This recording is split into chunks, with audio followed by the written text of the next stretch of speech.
শুভ সন্ধ্যা সবাইকে। কেমন আছো সবাই? আশা করছি সবাই ভীষণ ভালো আছো, আমিও ভালোই আছি। তো আজকে তোমরা ভিডিওটা হয়তো দেখতে পাবে, তবে গিয়েছিলাম আমি শনিবার দুপুরে মধ্যাহ্নে ভোগে। তো সেটা ভোগ অনুষ্ঠান ছিল। সেটা ছিল হচ্ছে একজনের মৃত্যু, মনে করো শ্রাদ্ধ অনুষ্ঠানে যে ভোগের অনুষ্ঠান হয় সেই অনুষ্ঠানে গেছিলাম। তো তার এই দেখো রান্নাবান্না হচ্ছে, সেখানে একটু দাঁড়িয়ে আছি। এই দিকে কিন্তু শ্রাদ্ধানুষ্ঠান চলছে। তো তার ফাঁকি তার বাড়ির যে মন্দির প্রভুর, এই দেখো ভগবানের মন্দির একটু দর্শন করে নিলাম। দর্শন করে নিয়েই এই দিকে দেখো যজ্ঞের আয়োজন করা হয়েছে। এটা কিন্তু বৈষ্ণব শাস্ত্র মতে যে শ্রাদ্ধ অনুষ্ঠান করা হয় সেই শ্রাদ্ধ অনুষ্ঠানে এই যে মাতাজির গলায় যে মালা দেওয়া আছে, সেই মাতাজি মারা গেছে, তার 11 দিনের কাজ আজকে। তো এইখানে এই যে দেখো প্রভু যে বসে আছেন, বাবাজি পাঠ করছেন, খুব সুন্দর পাঠ করেছিলেন, তবে মাইকের সাউন্ডের জন্য আমি ঠিকমতো সেটা শেয়ার করতে পারলাম না। তো তিনি বলেছিলেন 10 দিন, যে আমাদের মৃত্যুর পর যে 10 দিন আমরা নাকি সেই বাড়ির আশেপাশেই থাকি, তাদের বাড়ির জিনিসগুলো ছোঁয়ার চেষ্টা করি, কাছের মানুষদেরকে ধরার চেষ্টা করি, সব কিছুই। তবে 10 দিনের মাথায় আমাদের প্রচণ্ড খিদে পায়, তখনই হয় দশার কাজ। দশাতে দই চিড়ে দিয়ে এই দশা করা হয়।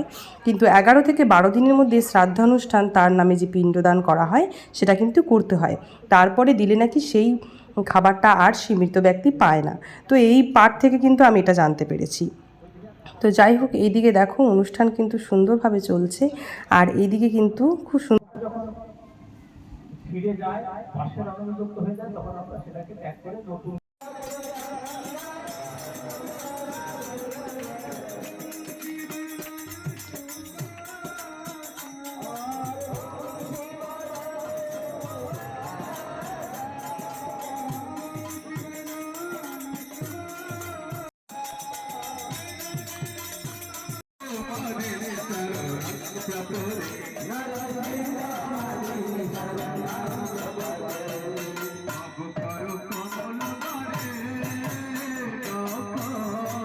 তো তোমাদের সাথে আমি আরও একটা কথা শেয়ার করছি, যেটা আমি প্রভুর থেকে জানতে পেরেছি। সেটা হচ্ছে মৎস্যমুখী। আমরা যে মৎস্যমুখী শাস্ত্রে লেখা আছে, যেটা থেকে বুঝতে পারি যে শ্রাদ্ধের পর মাছ মুখ করে আমিষভোজী মানুষরা চলবে, সেই মৎস্যমুখীর আসল কারণটা কি?